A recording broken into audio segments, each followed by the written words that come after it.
And we're live. How are you doing, Sports Therapy Association? Just realised it's the 7th of the 7th, and this is episode 7. So it's going to be magical, obviously. If you believe in numbers, and 7 is a magical number. And here in the Sports Therapy Association, we're obviously very interested in the magical numbers. It's very evidence-based. Right, how are you doing? Nice to see you. CPD, that's what we're talking about today. I don't think there's anything I need to announce or anything. I'm hoping that you've enjoyed our episodes so far. It seems like quite a few of you are keeping the conversations going, which is good, which is one of the ideas. I always kind of say it, just because an episode finishes, if we finish talking to Malcolm Sloan, for example, about putting strategies and precautions into place for your business, then just because that episode finishes doesn't mean you can't use the stream to ask more questions and comments. So the same as if we're talking to anybody like Jack Chu or so keep them coming. It seems to be happening, which is nice, which is what it's all about. And tonight is going to be no exception. I think tonight's going to be really, really interesting. I particularly am interested because I'm very cynical. I'm old in the tooth. I'm judgmental, and I'm just not a good person to ask about CPD courses, because I just straight away, I've got so much bias. But that's why I've got someone cool, calm and collected, as in the form of Mike James, to come and join us tonight, which is going to be great. I don't think there's anything else to say. Just in case you are joining us, if you're new to the Let's Talk About webcast, then there is a little, let me copy this down, copy link. If you see that your name doesn't come up, then it's because there's a link you have to click on to basically give yourself permission for Live TV software to give your details out.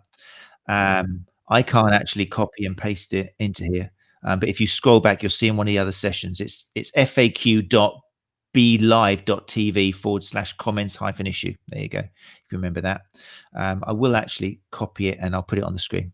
So if you see your name come up and you haven't got a photo there, that's probably what's happening. If you don't see it on this screen, I will put that. I've copied it. I'll put it into our notes here somewhere. Right.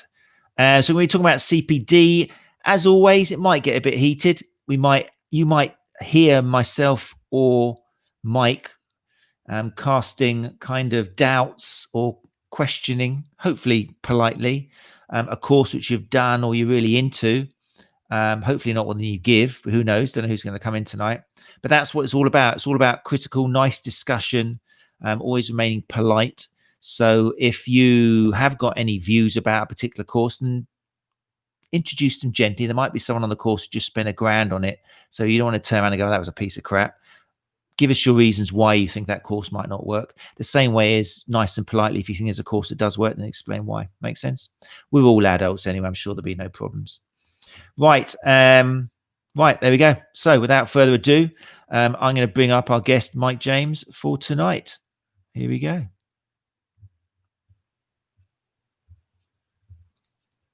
Hello, mate. Hello. How are you? I'm very well, very well. You are very well. Look, beard's coming along nicely. It's coming back fast. It's coming back way quicker than the first time round. Well, you're a manly man. You know, you've got a lot of testosterone there. Even at your age, it's still there. True. It's good to see you. What have you been up to? Same. Lots of online stuff, lots of webinars, lots of Q&As, patients, and obviously Monday to Friday, 9 to 5, sports injury fix. Fantastic. Right. So topic tonight is going to be CPD. Do you remember the last CPD you did? I do. Oh, wow. I haven't primed you for that question at all. I was a bit worried. Yeah. But what was the last one you did then? Funny enough, Therapy Live a couple of weeks ago. Of course it was. It's true that people forget about free. If it's free, people think it's not CPD. Yeah. But this is a great example. But an interesting one is prior to that, can I tell you the last course I went on? Probably not. But it's something we want to chat about today is, what is CPD? Is it just going on a course, or is there a million other ways that we can still get CPD in? So my first question for you, Mr. Mike James, is what is CPD? Cool question. I think CPD is any form of learning. This is where I deliberately keep it quite vague. I think if you're learning or relearning, which is quite an important stuff, consolidating learning, then anything you do that adds to the skills you've got as a person, as a therapist, or the delivery of the service you offer, then I class that as CPD. Now, of course, we have formal descriptions of CPD that we use within professional bodies and within the industry at large to define mandated topics and hours and pathways that we need to learn. But I think sometimes those descriptions have blurred the waters and muddied the waters of what people should be thinking of when it comes to the ways they can learn. Fantastic.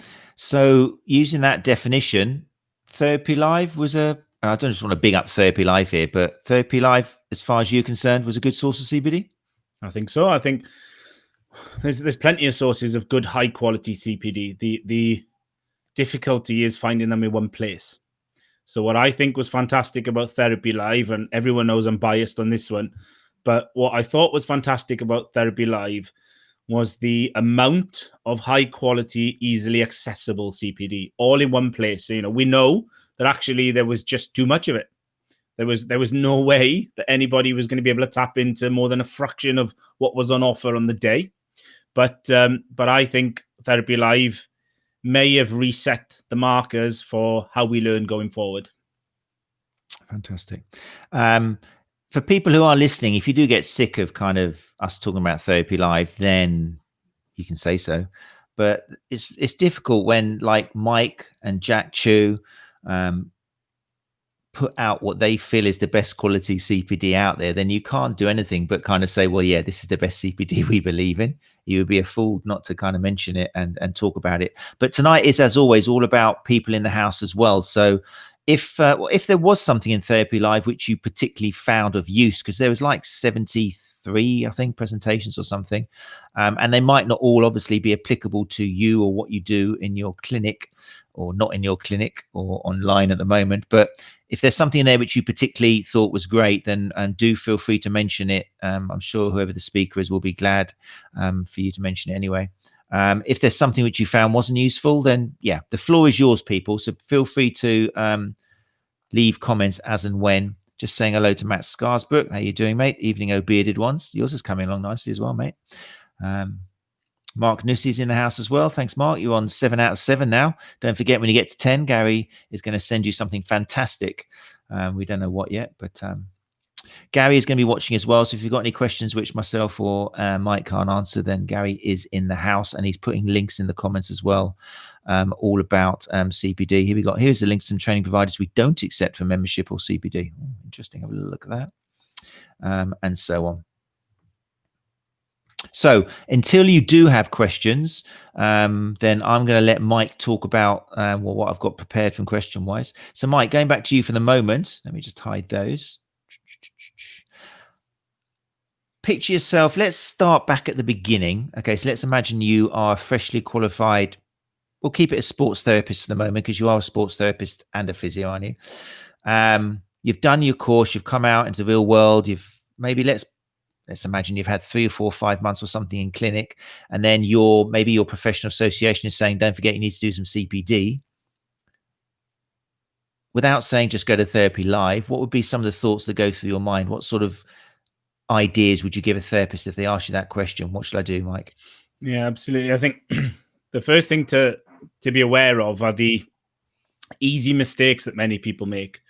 Most of us, when we come into the world of sports therapy, we think of the sexy stuff, the bells and whistles stuff that we see these experts, that we call them, on telly or in books or in magazines online, doing stuff to people. And we want to fast track our way to these real advanced things that we see, that I guess is what we imagine defines a therapist. Now, for most of us who've got a few years under the belt, then we normally have a bit of a U-turn or a crossroads at some point where we go, hang on, there's more important stuff we should be doing. And we tend to do it retrospectively. We slam the brakes on and take a few steps back. My advice to new grads is always, although it might feel boring, mundane, the most important thing to do is just nail the basics first. Those things that you learned on your course that you may not fully understand, the things you learned on your course that you may think are super important, that you can expand or double down on a little bit more, then there's no rush with learning. Learning is a lifelong, career-long journey. and you've got so much time to learn, and things will change. We all know that. Take your time. Don't rush into getting these advanced things. I speak to many people who go off and do anything from a vocational course to a post-grad course, academically, and they're actually just not ready for it. They might have a piece of paper after their name. They might have a few letters that they now sort of big up and brag about, but actually they don't really use it or understand it. So my biggest bit of advice straight off the bat is just nail the basics first. Then I think try to avoid that undervaluing that basics, the human interaction, the communication. And some of it is, the clinical basics are the things like the importance of the subjective assessment, thinking about that, starting to develop that clinical and critical reasoning and thinking that will stand you in so much good stead, which then allows you to not have to, or maybe to pull the appropriate advanced skill out when you need it.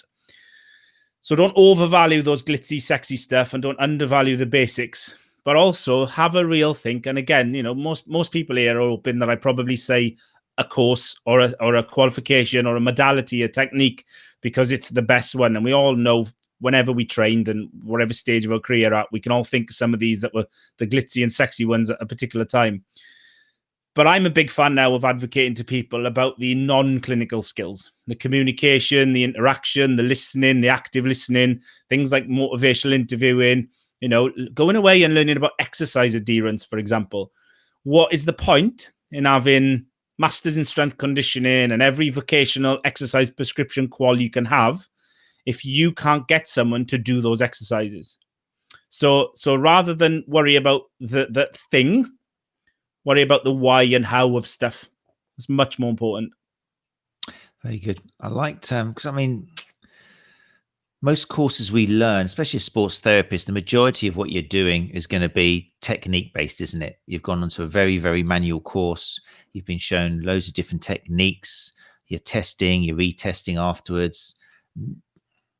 I still believe that I know the courses that I teach, I have to teach them in such a way that they are testing at the end of a particular treatment to see whether the shoulders are now level, whether the hips are level, because that's the way the courses are made.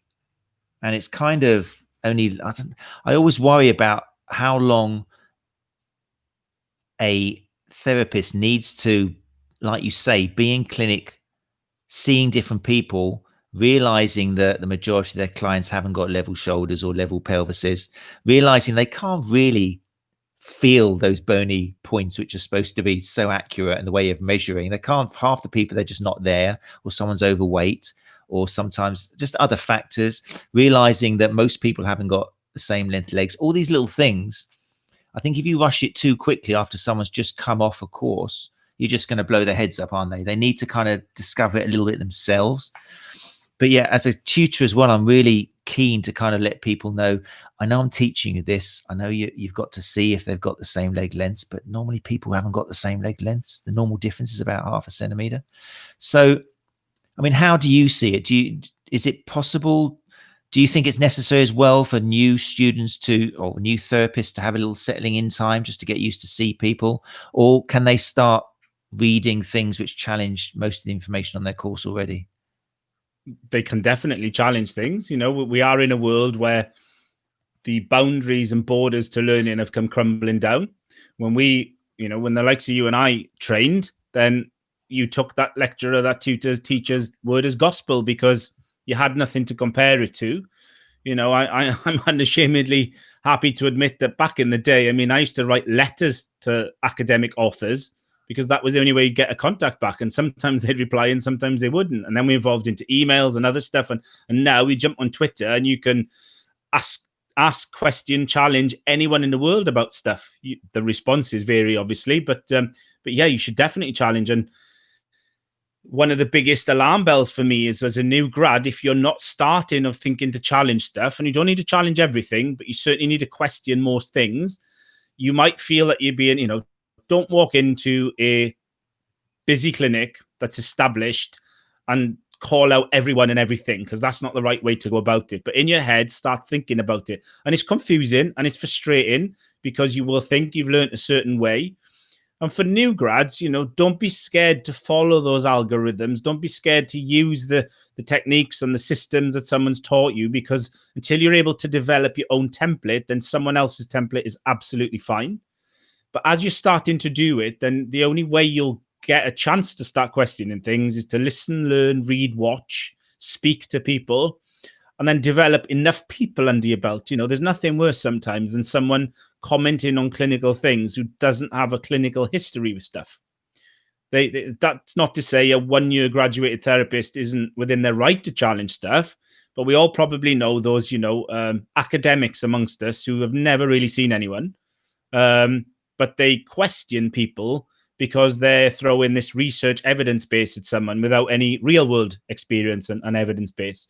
So start seeing people, start trying stuff. And I think you nailed it, Matt, with the way you teach. It's exactly the way I teach is, I'll say things about popular beliefs and popular myths. Sometimes I call BS on stuff, but other times I just want to stimulate someone's thinking. I want them to go away not thinking, oh, listen to that fascist who's so anti this that he's confused me. What he's done is hopefully 1, 2, 5, 10 years from now, they'll have a penny drop moment and they'll go, oh, I remember that guy telling me about that. I get that now, because I just planted a seed, and all that seed is to question everything. Think about things and question everything. Don't take anyone's word as gospel, because everyone is wrong and everyone is right. We can probably chat about the ways to identify the people who are more wrong than right quite easily. But you have to form your own way, and there's many ways to do that. It's all good stuff. It's all good stuff. People in the comments, let's see what we've got going on here. I've just put a link up, by the way. It probably wasn't a link. You probably have to type it into your browser and go there anyway. But I'm not sure who this is, but it's somebody else who's got students. Next time you type, then stick your name in so I can call your name. Or maybe someone else in the room knows who it is, because you can see it and I can't. I had some students last year from Leeds, Beckett, asking advice for therapists graduating, and I said to just get to grips with being a sports therapist, learning how to perfect your subjective, etc. Don't rush into taping courses, DN, cupping, etc., etc. I mean, maybe I'm out of the game a bit, but I mean, whenever I when I look online or you get a Facebook sponsored thing, it does seem to be an awful lot of, right, here's your taping course, here's your cupping, I still see a lot of therapists striving for some new manual technique, something new they can do with the hands, some other way of, especially massage therapists. And it's tricky for a massage therapist because that's kind of your profession. If you can find a new way of moving or twisting or poking someone, then it's kind of, but I don't know whether this is the best way to spend your money. Cupping, Mike. Talk to me about cupping. So again, there's one sort of 10 years or whatever ago when it started becoming, it was Rio Olympics. It made a big splash with Phelps, but 5-6 years before that, I went on a cupping course. Now, most people will go, what the hell are you doing on a cupping course? I never thought you'd do that. But it was the same with myofascial release and the same with kinesio tape and some other things, that these things raise their head above the parapet. They become the en vogue thing, and you have to realize I need to learn more about it. So I've paid to go on courses that I probably turned up never planning to ever use again. But I went there because I wanted to see what it was all about. I wanted to see what someone was selling. But what I do then as well is I go away and I question while I'm there, again, in a professional and mature way. I don't sit there going, oh, but such and such says this is BS. And, but like, okay, can you explain to me why you think that is? What evidence have you got to support that? And I'm just having a conversation with someone on the course. Then I'll take it away and I'll do some reading that's counter to that.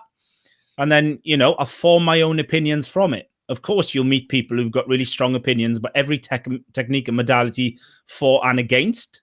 But I'm not going to just suddenly accept their opinions without digesting it and making my own opinion. Because that opinion then helps me with my learning and my practice, but it also allows me to help others with their learning and practice. So, the hands-on, the modalities, the treatment, they're fine. And they will be part of your treatments, but think about the narrative, think about the story, think about why some people, why is someone for something and against it? There's always a reason. I know Claire mentioned already in the comments is CPD, unfortunately, more about financial gain over in-depth education. absolutely to some people, but it's absolutely not to others, and the great question there is value. The first thing I say to anyone when it comes to a CPD course, some people want to know, is there a price that you think is too much now, or an ideal price? Now, you and I have spoken before about what we think is a price for a day's education.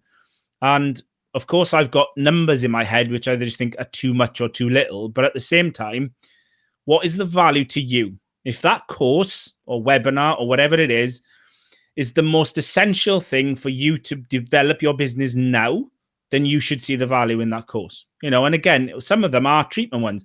If you're a sports therapist and you get a job, a paying job with a professional rugby team, then you going and doing a rigid taping course is a fundamental necessity for you to go and work with that team. If you're a soft tissue therapist and you go and work with a team, you need to upskill in that area. So the value to you is fundamentally different to someone else. Is it something that you're trying to, you go, well, actually, I want to do that course, but it's to lay the seeds for something else in a few years? Well, maybe the value and the cost and the time and the expense of attending that course isn't there right now. The value and money is relative to each person. I know plenty of people who've got into sports therapy and other professions as a second career with a financially stable background, and they don't mind spending a bit of money more than a young new grad who's got a mortgage to pay and everything else. So to them, the number's far less relative or relevant than it is to someone else. So it is overpriced sometimes, and it is about financial gain. I run a course, and of course there's financial gain for me to have in it. The financial gain for me is if you're taking me away from my kids on a Saturday and everything that we would normally do on a Saturday, then my time needs to be rewarded. I'll give my education for free. I'm giving you my knowledge for free. You're paying for my time away from my kids, basically. So the price of my course is relevant to or relative to what I think my kids are worth, not my course. So it's it's about what's relevant to you at the time of your career and your needs, and therefore price, value, and sort of importance of that course is dependent on those. Yeah, I like that a lot.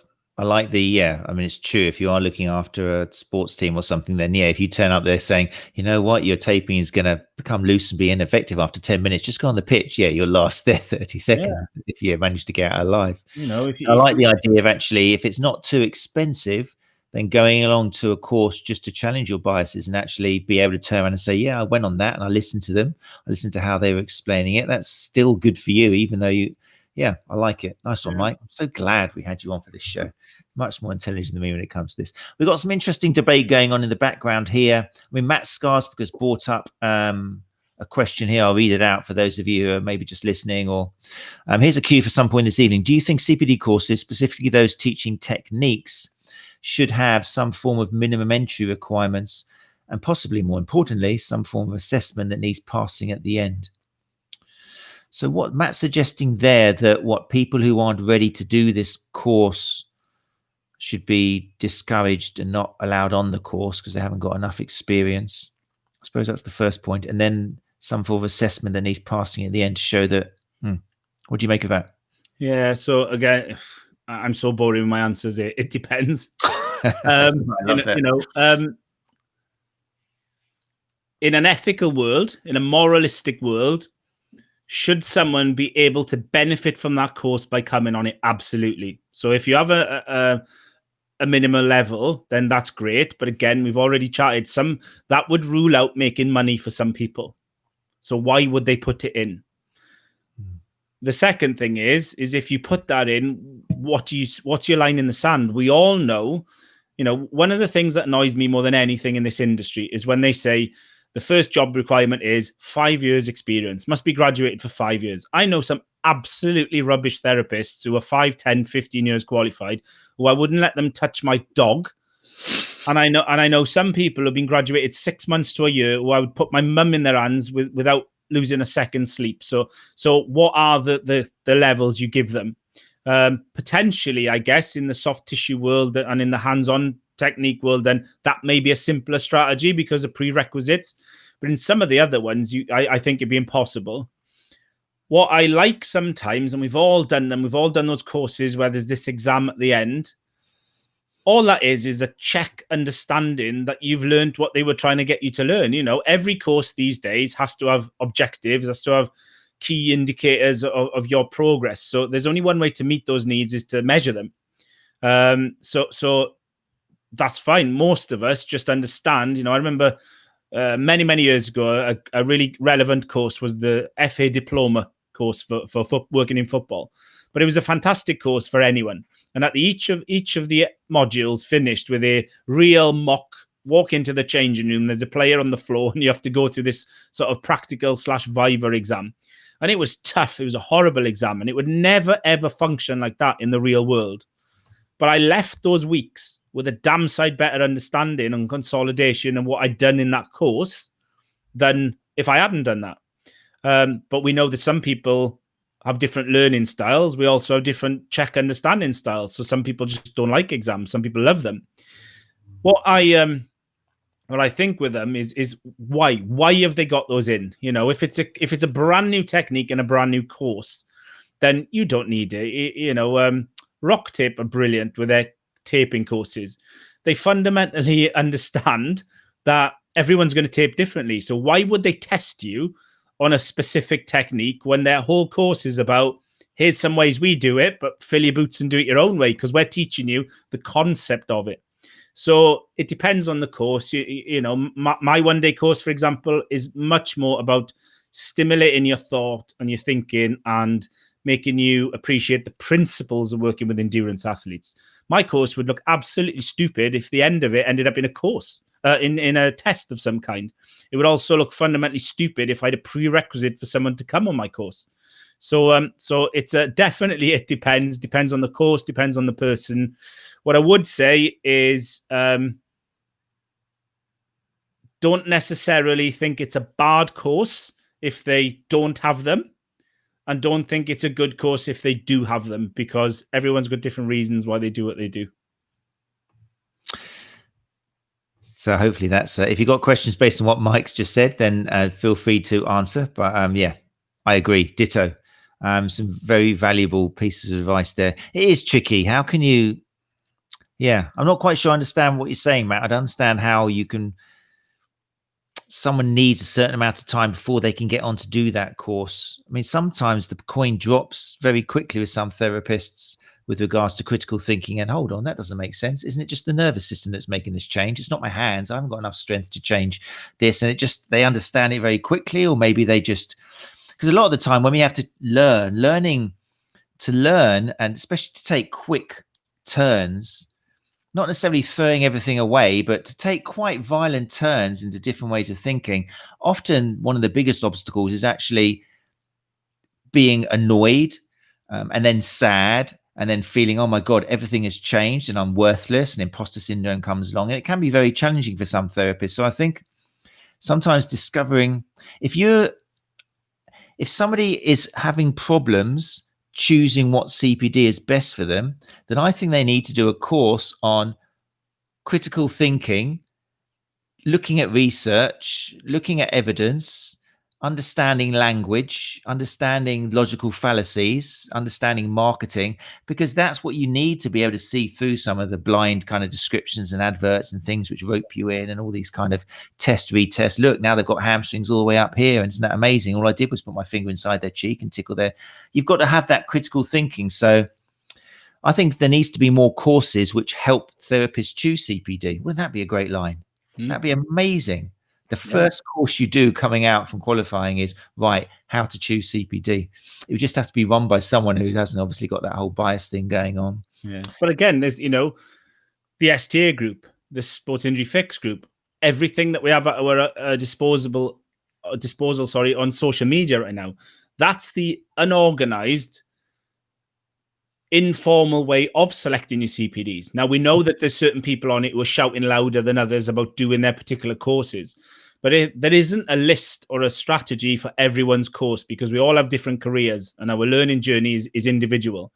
But, if you're desperate to do a course, but you're not sure what to do, then sit back, watch social media, follow the main players, see what conversations come up, and allow them to almost stimulate your thinking for you sometimes, because you'll start going, oh, everyone seems to be talking about X. I need to find out more about X. Or everyone's talking derogatory about Y. Well, let's find out why then. So there's plenty of ways that we can be directed and signposted, even though the utopia might be some oracle sitting somewhere going, this is the course you should do. Yeah, it's a weird one, isn't it, social media? I mean, yes, I believe satisfies my biases, but if you do look at Sports Injury Fix, if you do look at Therapy Live, if you do look at the Physio Matters podcast, then pretty much you're only going to find what I would regard as quality CPD and people to follow and to expand your knowledge. But obviously, I'm very conscious that satisfies my biases. But my bias is there's some evidence and some research behind it.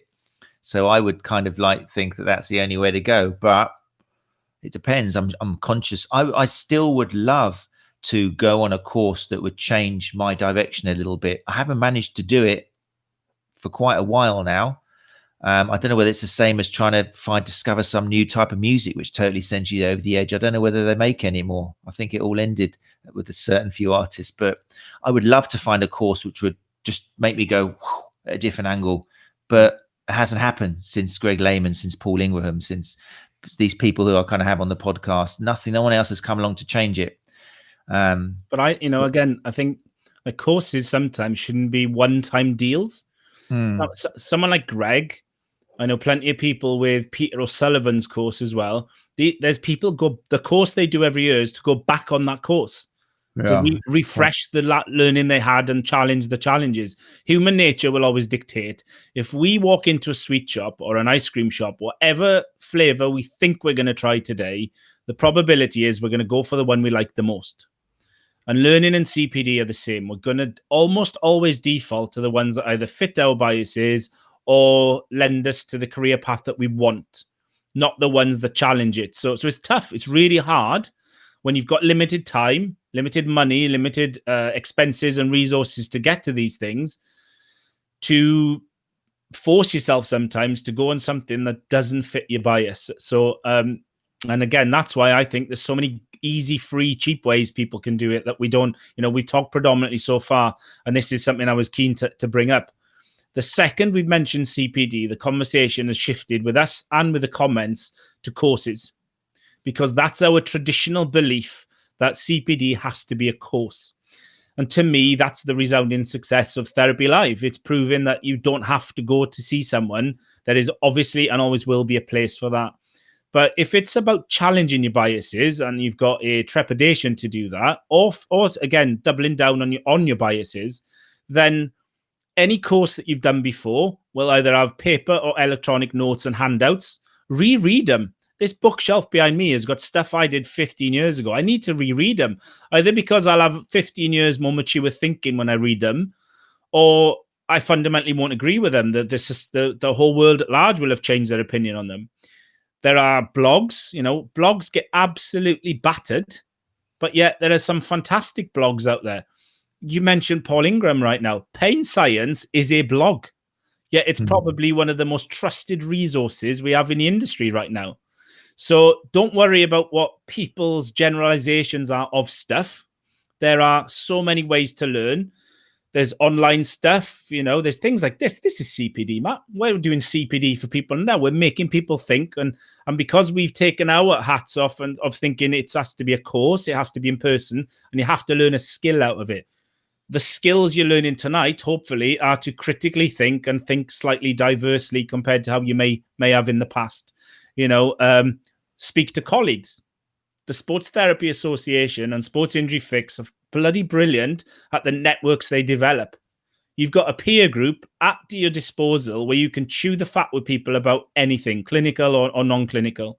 You've got people in your local area you can chat to. There's so many ways that CPD can be done that does not involve you paying money to go on a course or traveling somewhere to do something.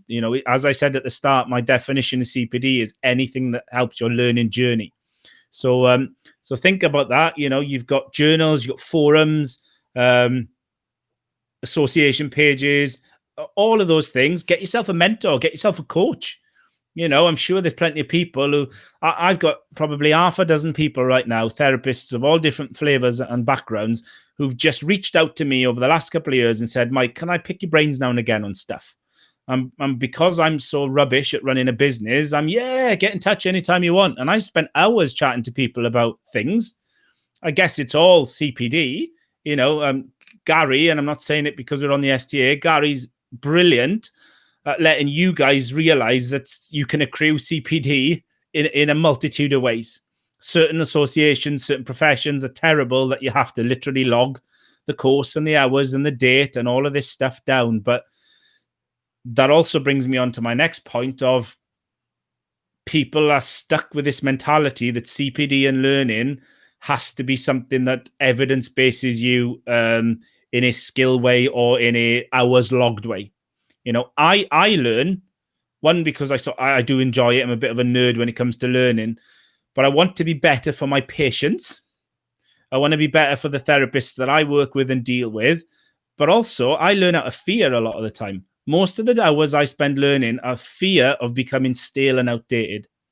I just don't want to get left behind in the drag curve like so many of these people I've crossed paths with in the past.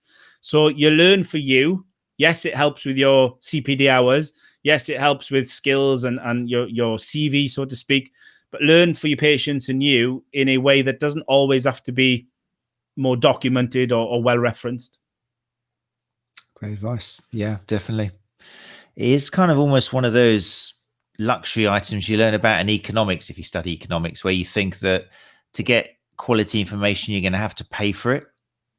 And as you've so rightly said, you don't necessarily have to pay for it at all. I love what you say about looking back at something which you looked at a couple of years ago, and that information has probably gone dormant, or going back to something is just as much, if not better quality CPD. You knew it was good 2 years ago, but you've forgotten about it. So go back and reread it. But when we chatted about should there be prerequisites to go on a course, we all know, I'll hold my hand up more than anyone, I went on courses that I wasn't ready to go on. I wasn't clever enough or experienced or nuanced enough in my skill set to fully benefit from that course. But years later, when I reread the course notes, now I just get this penny drop and right, get that now, because I've got the foundation now to understand what they were trying to say. Good point. Yeah. So maybe, you should always get the handouts then. Handouts. We can't talk about handouts, but yeah, good point. Good point. There's an interesting conversation here, just taking a slight side angle. Again, I'm sorry, I don't know who you are, but I think in the room, people can see who you are, about business skills. Another part of CPD, which maybe you don't see enough. Mind you, sometimes there is. One of the things I hate on Facebook user is how I got 100 clients in one day and click here. And that's real clickbait. And they don't even pretend not to be clickbait. They'll put some girl on the front wearing a swimming costume, which has got nothing to do with it. That's what they do these days. And it's just about, some guru who's, but anyway, there should be potentially, do you think there's a gap in the industry for giving people, like you say, the basics of business skills? Absolutely. For all the criticisms that the chiropractic world gets in their training and their mantras in some circles, then the one thing they're streets ahead of all of us on is they get top business on their main training, on their basic training. How many of us now, nobody has struggled through coronavirus because of our clinical skills. Most of us have struggled because we don't have the business acumen or the business support and experience to be able to manage our business. We can manage our patients with our eyes shut because, as Malcolm always says so lovely, therapists are trained to treat. But again, it's the thinking at the undergrad or the vocational level that it's about skills. It's about skills. And we're all going to be effectively, or most of the time, we'll end up being a business owner. I know so many therapists embarrassed to even think of themselves as business owners, but they really are. So, but again, it's an ongoing learning journey. It's not something you learn and you stop and you have to develop it. And similarly, when any type of guru, I've dreaded using that word, but it's probably worth saying. Anyone that historically we've always loved gurus, but now I think the seas are changing. We're starting to see that they're not all that, because what any guru does, whether it's the businessman telling you how he made 100,000, or the therapist saying how his magic hands have fixed whoever, It's because what they do is they tell you what they did. The skills, the really good courses that are either clinical or non-clinical, are the people who give you options. They show you how things can be done or how to think about doing things differently rather than replicating someone else's way. Very nice. I like that. Yeah. Teaching you options. Very good. Let's have a little look through the comments if we are. We've got quite a busy little, there's loads of, you can see as well, can't you, Mike? There's a little sub conversations going on here in the background. Scarsbrook needs to stop putting gaps between them. I keep thinking it's different people, but he's just breaking his into paragraphs. Can you see the names? Is it just me who can't see the names? See some, yeah. You've got a lot of Facebook users as well there. No, most are popping up, actually, mine. Really, I've really got to sort this out. It's annoying. I'd love to see who's talking. This person says, I still refer back to my handouts and books. 23, it must be Anna Maria. 23, I'm sorry, I didn't say that, Anna Maria. 23 years afterwards on qualifying, I'm still and always will be learning. Yeah, it is great digging out handouts and books from a long time ago. Actually, what I talk about, I've got books from 23 years ago. Who's this here? There's a name mentioned here. People, no one's actually mentioning too many courses. There was a shout out for Tom Goom there, which is great. As a running thirst myself, I've got nothing but good words for Tom Goom. He has a great running rehab course. Scott Loynes, the techniques take a day to learn. Oh, is this Scott Loynes talking? Scott Loynes, the techniques take a day to learn how to do them and 5 years to learn when not to. That's cool. I like that.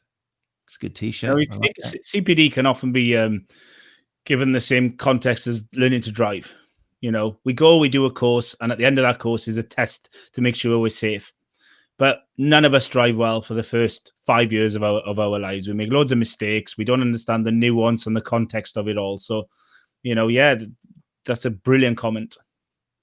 It's good, isn't it? I like that. I'll be using that, Scott. Thank you very much. What's this Gary has to say here? I always remember, there's so many little conversations going in the background. I'm not sure if I'm just jumping into someone's conversation. I always remember you telling me, I'm not sure who he's talking about, years ago, Mike Grice, and repeat it so much, I feel I should pay you royalties. What was that referring to, Gary? I've taken that out of context. Most of us repeat things Mike Grice has said. one of the big brains of the industry. Without a doubt. Oh, actually, everyone's coming out now with their little own philosophical. This is what's turned in this evening. This is what you stimulated, Mike. The person who is not successful is the person who believes they know it all. Powerful. Very nice. I'm a big fan of, if you don't look back on yourself within the last 5 years and think how rubbish you were, then you're missing the point here. I say on my course when I teach or any lecture that I do, what I'm telling you now isn't what I told people 5 years ago. And I really hope it's not something I say to people in 5 years. And I know I've stolen that from someone. That might even be a Tom thing, actually. But I know I was really hit hard when someone told me that, and it stuck in my head, because you do evolve all the time. And it's okay to look back on yourself and realize that you weren't fantastic or you're not as good as you were now, because you're not developing and learning if you can't. Definitely. And just not being, one of the most nicest things that I eventually got, and it took me quite a while, was just realizing that you don't know everything and you never will. And it's okay not to know everything. It's cool. It's actually cool not to know everything. Not knowing everything is the new knowing everything. The quicker therapists can learn that and not be scared about it and embrace the fact that humans are all different and that we are treating humans. We're not treating a knee. We're not cars. Okay. We're complex, not complicated. There's loads of different factors going on. And you can never expect to be able to fix a person because it's a totally different, mixed up, interwoven. It's not even a Rubik Cube, because a Rubik Cube's always got a way of fixing it. So you can never expect to be able to help everybody with the same ways. You've got to go and get to know that person. Claire Hunter, let's have a look here. Other CPD skills to look at are counselling skills. I've just completed a level 2 cash course free with my local college online.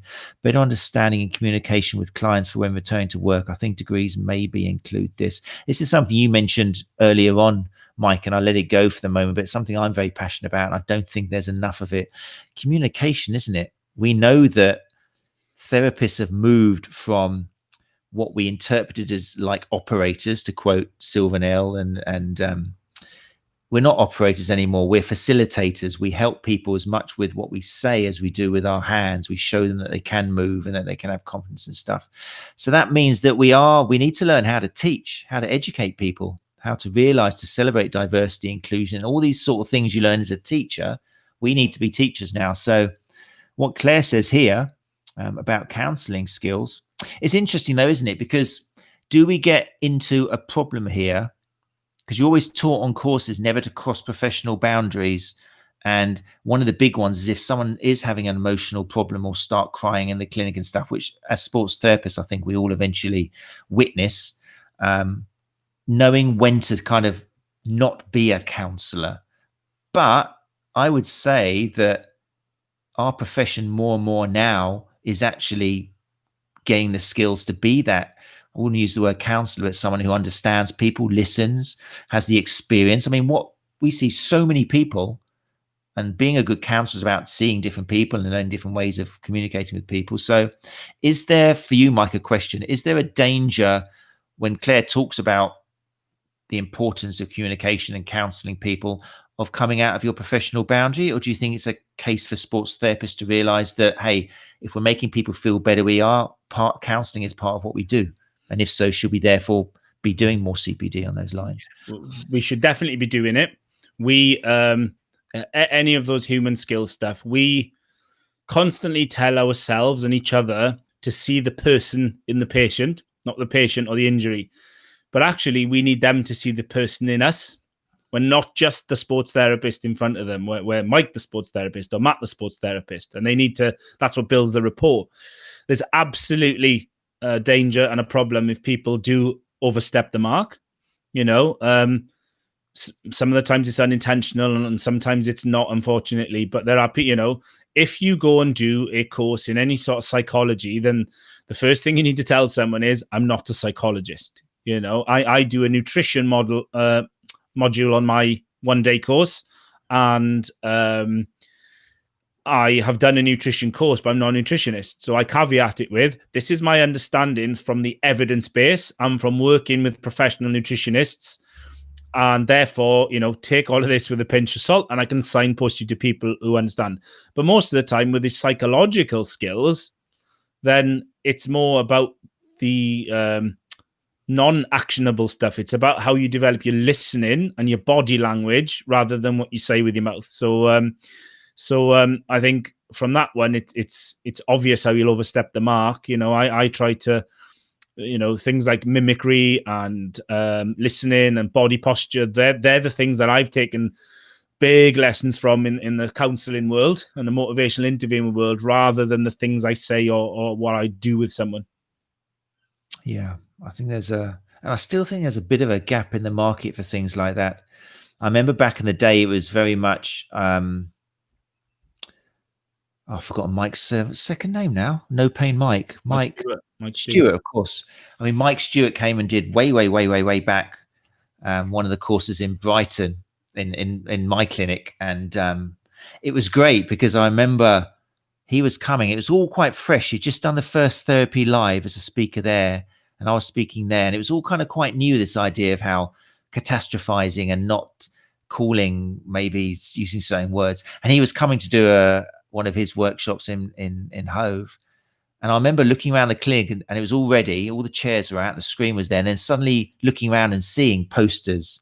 And when we had like these mugs, which was like athlete in rehab, and it's like, hold on, you're just reinforcing the view that this person is injured. And I thought, put them away, get down these posters, take away that split open knee with a kind of turn the spine model around, turn the spine, get rid of it. And I remember going around making it Mike friendly, but that was one of the things that always stuck with me and led down suddenly to the importance of what your patient sees as well as what they hear as well when they walk into your clinic and the words they use. But I think I'm sure since Mike, there must be other ones as well. Have you got any people you recommend? So many good ones. And now we're fortunate enough that within the rehab and therapy world, we've got experts within those areas who now understand how to make that information specifically relevant to patients. So there's definitely people to find out there. The list's probably so long that I'll leave off some really valuable ones. So someone wants to message me afterwards, I'll take some time to think of those. I think what I would say on that one, which I think is really important,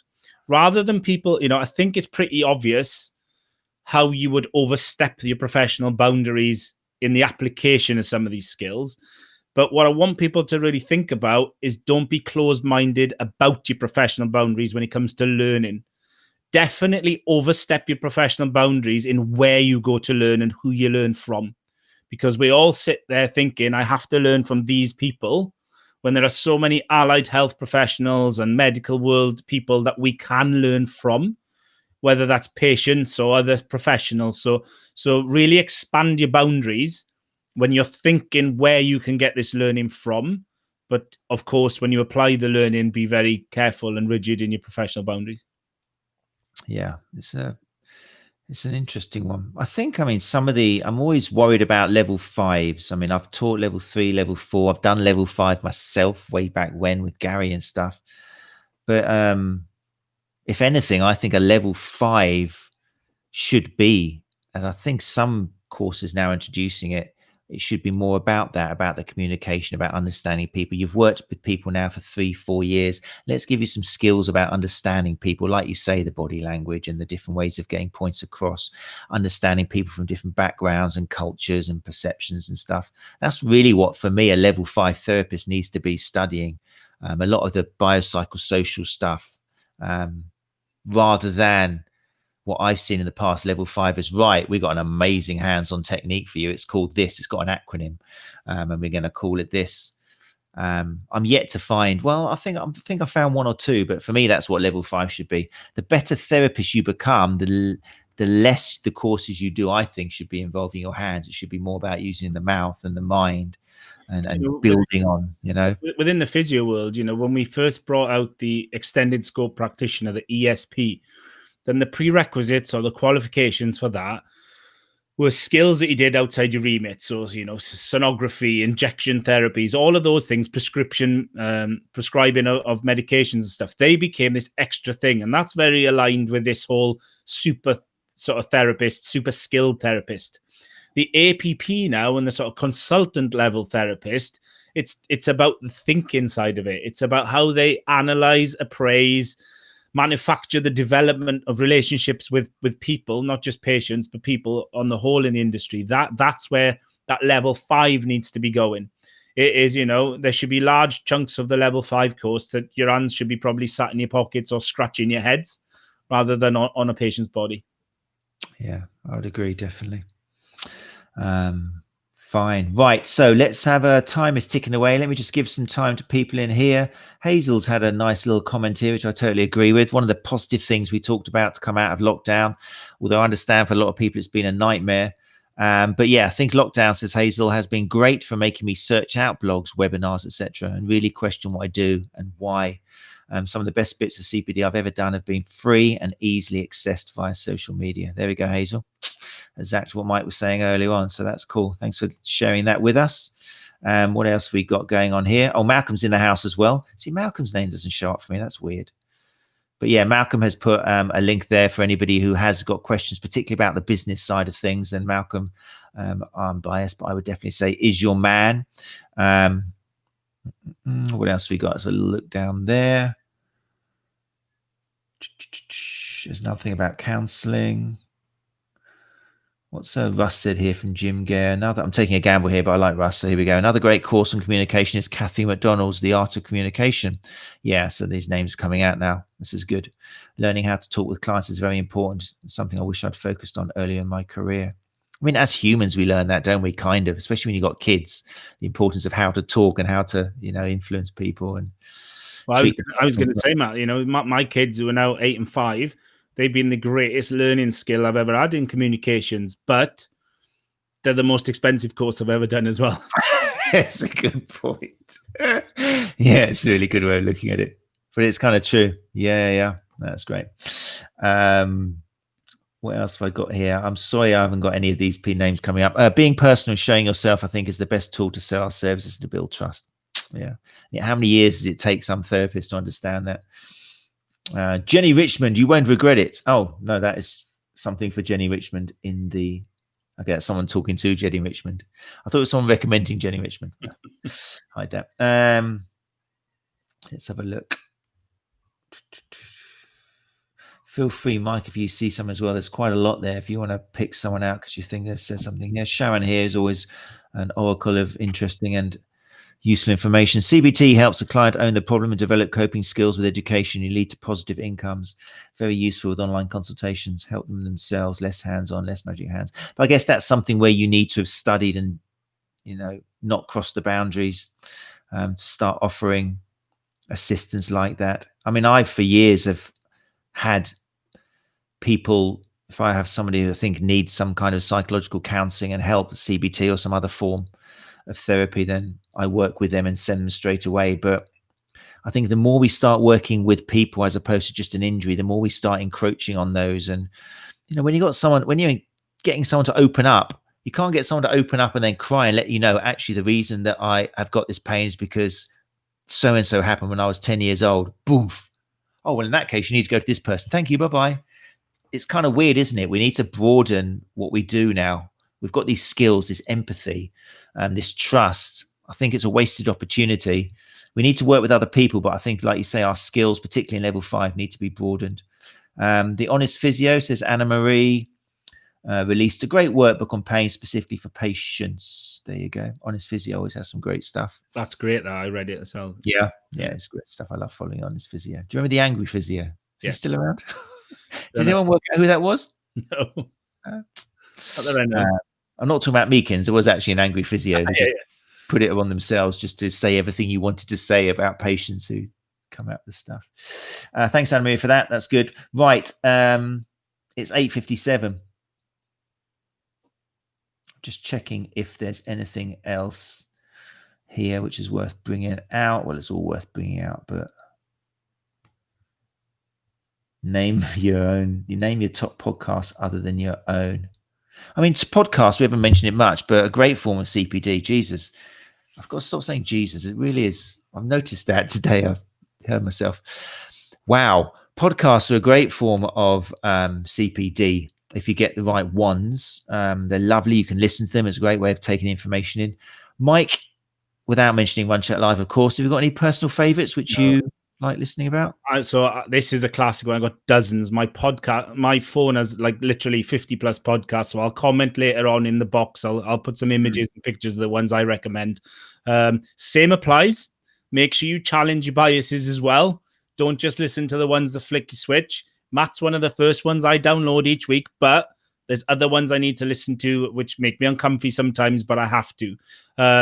Likewise, think outside the box. I listen to many that are to do with life and other stuff, not just the therapy world. What I would say, and it's a shameless plug because I wanted to drop this in, someone I become really friendly with is a guy called Alistair Beverley. He's the learning disability physio. He's a man on a mission to get a message across about working with people with learning disabilities. The Sports Injury Fix podcast is out later this week with an hour-long interview with him. If you only listen to one podcast this week, listen to that. We will all at some point in our lives, personally or professionally, come into contact with someone with a learning disability.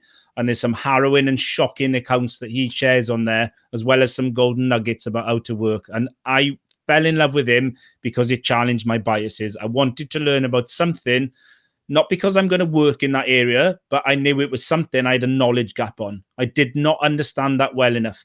Now, if I can learn from him to help someone else who needs it more than me, then that's time and money well spent on CPD in my book. Fantastic. Did you say that's already out? No, it's going to be out this week. It depends when Mr. Sloan edits it.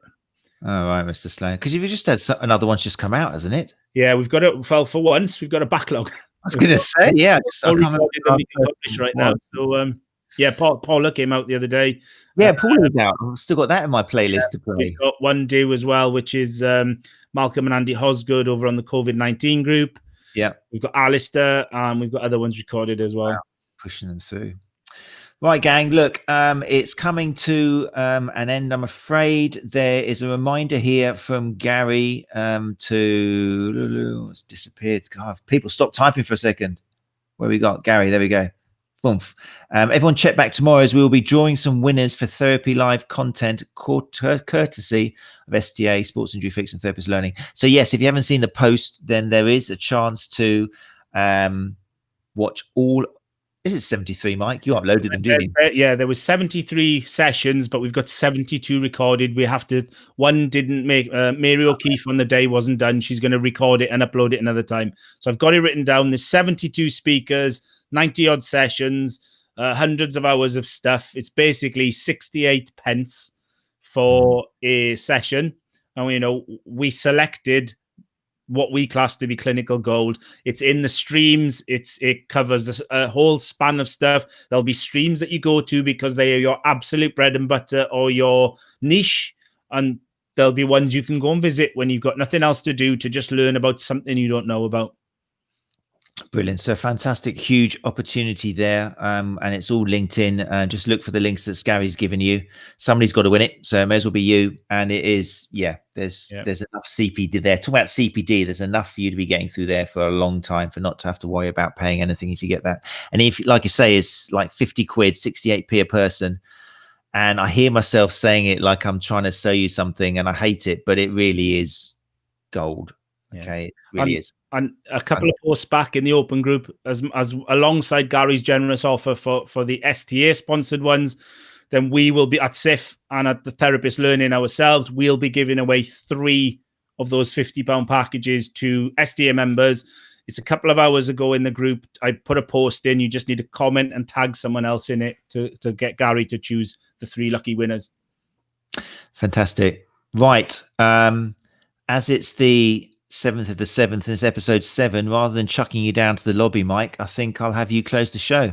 So anything you want to say before we say goodbye to everyone? As always, thanks for your time, Matt. Thanks for Gary for the invite. I think this has been a fantastic, the 7 sessions have been absolutely gold dust for CPD. So make sure you listen to them.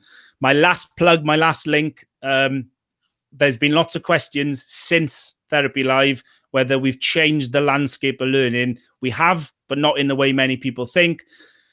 Online is another option for you. It's not a replacement for in-person. There will always be a place for going and learning, because someone mentioned it in the comments earlier.